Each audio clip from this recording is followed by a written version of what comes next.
Welcome back. The Paris prosecutor's office has opened an investigation into racism against a far-right news magazine. This after the publication compared France's black justice minister to a monkey. Alan Bouknia has more. French Justice Minister Christiane Taubira was born in French Guyana. The weekly Minute magazine's cover featured a picture of her next to a headline that read, "Clever as a monkey, Taubira gets her banana back." The magazine exploits the fact that banana means smile in French slang. The cover caused outrage in the French Parliament. C'est à la justice, désormais. Prime Minister Jean-Marc Ayrault called for an inquiry, saying racism isn't an opinion, it's a crime. The Paris prosecutor's office later confirmed a preliminary investigation is underway, the first step towards a full inquiry into a racism charge. In France, racist insults in public are punishable by up to 6 months in jail and fines of up to 25,000 euros. Taubira herself went on French television to attack what she calls an indisputable rise in racist language in the public sphere in France. She's declined to press charges, however. This comes amid a rise in popularity of the far-right National Front Party, which is seeing growing support in parts of France hardest hit by factory closures and a jobless rate of above 11%. Just weeks ago, a National Front candidate in a local election compared Taubira to a monkey.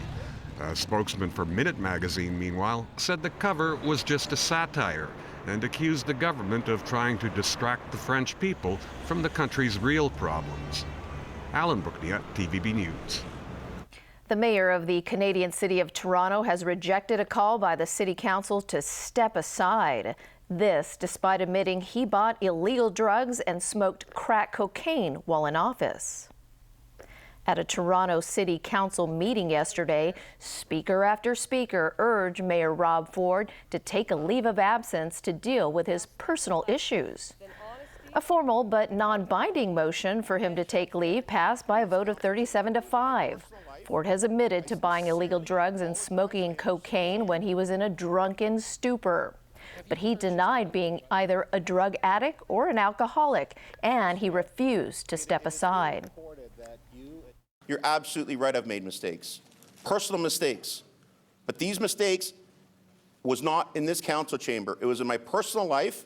I sincerely apologize. I understand the embarrassment I caused every member of this council. I understand the embarrassment that I've caused every resident in the city. I'm humiliated by it, but I cannot change the past.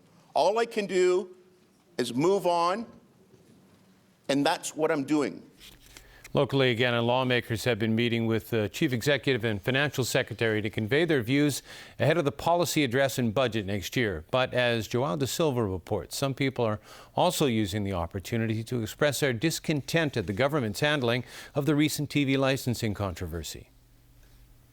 It's hard to say how much from these consultation meetings will make it into the government's 2014 policy address and budget. Still, 6 members of the Civic Party today saw an opportunity to raise 3 pressing concerns. Number one is the liaison office of the Central People's Government, by contravening Article 22 of the Basic Law, was obviously and evidently interfering with local affairs. The second thing that I mentioned was that the handling by the Chief Executive of the licensing saga in HKTV. And lastly, of course, I pointed out to him that he really should have a timetable for introducing real universal suffrage and real democracy to Hong Kong. But to our disappointment, the Chief Executive did not really give any substantial reply to any of the 3 matters. And universal suffrage took center stage in another consultation meeting as well. This one with members of the Democratic Alliance for the Betterment and Progress of Hong Kong, or DAB. DAB chairman Tam Yu Chung said they used their meeting to tell the chief executive the upcoming consultation period on constitutional reform should be as long as 6 months. Tam said if too little time was devoted to consulting public opinion, that would draw criticism. He also said the DAB will come up with its own constitutional reform proposals after it has finished gathering opinions. João da Silva, TVB News. Next, we take a look at how Chinese medicine could help women having fertility problems. Kirti Nandwani has more on a new study that showed the benefits of Chinese herbs on those who want to have a baby. Traditional Chinese medicine, a holistic approach to treat female infertility. A clinical study has found Chinese medicine can play a key role in helping a woman get pregnant. The School of Chinese Medicine at the Hong Kong Baptist University conducted clinical observations on 145 subjects between October 2011 and February 2013 to test the effectiveness of Chinese medical practices.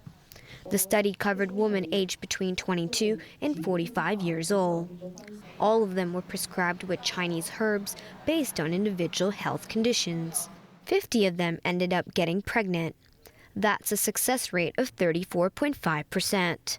The study found women aged between 36 and 40 had the highest success rate. Positive results mostly kicked in within 1 year of the treatment. 58% of the women underwent treatment for 3 to 7 months, while 1/3 were treated for 8 to 12 months. According to the study, the infertility rate in Hong Kong stood at 16%, which is higher than that on the mainland. Experts say our fast-paced lifestyle and living conditions have a negative impact on reproduction. Senior lecturer at the School of Chinese Medicine, Li Xiaoquan, said stress, work pressure, and working in an air-conditioned environment affect the liver, which is an important hormone regulator. The pregnancy rate of Chinese medicine treatment is similar to that of Western medicine. While herbal remedy can be a slow process, it is still comparatively cheaper. Kirti Nandwani, TVB News. All right, Chris, some NBA action to get us started. Haven't heard of Jeremy Lin for a while, so let's check in and find out that he made 9 3-pointers on the way to a team-high 34 points, but his red-hot shooting was not enough as the Rockets fell to the Philadelphia 76ers. It was 123 to 117. Meanwhile, Tony Parker led 6 Spurs in double figures as San Antonio trounced Washington 92-79. Parker had a team-high 16 points. The bench picked up the slack for Tim Duncan, who had a miserable night. Duncan was just 1 of 12 from the field for 2 points. Mexico took a big step toward qualification for next year's World Cup. Mexico thrashed New Zealand 5-1 in their first leg playoff at Azteca Stadium. Jameson Wong has more. Mexico found a great time to rediscover their shooting touch after just 3 goals in their last 4 qualifiers at home. The Mexicans erupted for 5 against Oceania champions New Zealand. Rafa Marquez with the brace. The final score was 5-1. Coach Miguel Herrera took a huge gamble by leaving stars Javier Hernandez and Giovanni Dos Santos at their clubs. Kiwi coach Ricky Herbert knows the tough task ahead in the second leg. I mean, we've got to go home and we get an opportunity. I mean, it's 2 legs and everybody's incredibly disappointed. I think, we let ourselves down tonight in a lot of areas that, we sort of pride ourselves on and are very strong on. So, but it won't be over until the 90 minutes in Wellington, and we'll be incredibly positive in what we do and how we go about the team. Mexico has qualified for every World Cup since 1994. Jameson Wong, TVB News. And finally tonight, after dazzling people in New York, the famous pink diamond fetched more than $83 million at auction overnight. And auctioneers say that's a world record for a gemstone going under the hammer. Given its size, pink color, and the sheer hype surrounding this rock, it's not surprising it went to the highest bidder. Still, it far exceeded the expected price of around $60 million. Prior to the bidding, it had been billed as one of the most remarkable gems ever to appear at auction. Its price was nearly double the previous world record, which was for a stone sold in Geneva 3 years ago. All right, that pink stone goes fabulous with my pink blouse. What do you think? Ask for it. I have to have somehow. It for Christmas. Yes. And that is our news. Thanks for watching. Good night.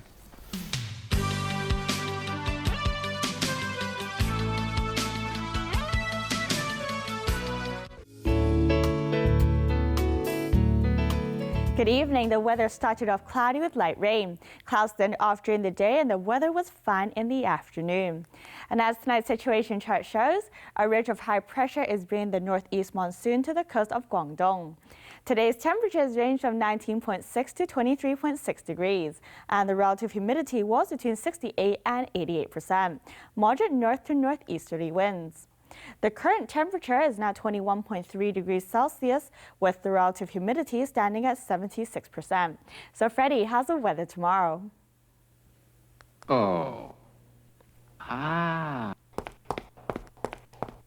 It will be mainly cloudy tonight, slightly cooler tomorrow morning, with a minimum temperature of about 19 degrees in the urban areas and a couple of degrees lower in the New Territories. Dry with sunny periods during the day. The maximum temperature will be around 24 degrees. Tomorrow's API is forecast at 25 to 95, and the pollution level will range from low to high. And the maximum UV index forecast for tomorrow will be about 6. And here's the latest global weather update. Sunny in Shanghai, rain in Taipei, cloudy in Xiamen. Cloudy in Guangzhou and Chengdu, bright in Macau. Sunny in Beijing, cloudy in Seoul, showers in Tokyo. Rain in Bangkok and Ho Chi Minh City, showers in Manila. Thunderstorms in Kuala Lumpur and Singapore, rain in Jakarta. Sunny in New Delhi, Karachi and Mumbai. Sunny in Cairo. Thunderstorms in Brisbane, showers in Sydney and Melbourne. Sunny in Toronto. Cloudy in Vancouver, sunny in San Francisco and Los Angeles. Sunny in London, showers in Paris and Amsterdam. And that's the weather. Have a lovely evening.